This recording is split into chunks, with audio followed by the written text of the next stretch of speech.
Ito na yun mga bro, yung in-overhaul natin na Hauju. Ayan o. Hauju 125. So, pinalitan natin mga bro ng transmission.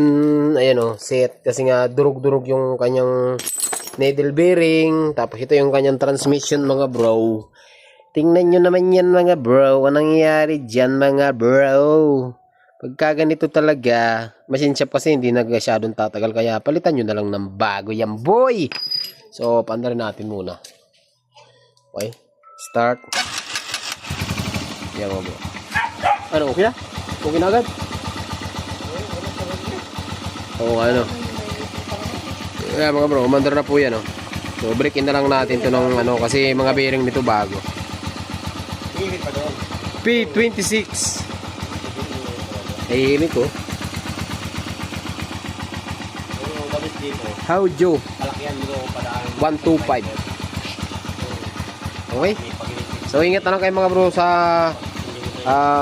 pag-higpit nyo ng kadena. Okay? Sa pag-higpit ng kadena mga bro. Minsan, ito yung dahilan.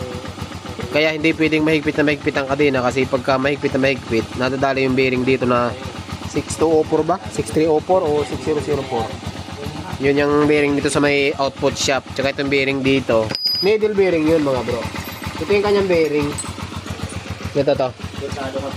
Ito yung bearing sa may output 6204. Okay. So dito naman needle bearing po yan. So ingat kayo sa pag-higpit. Dapat tamang-tama lang. So ayan, so maganda naman ang andar niya mga bro. Nandito lang yung video natin. Halagaan nyo sa change oil yung inyong mga motor.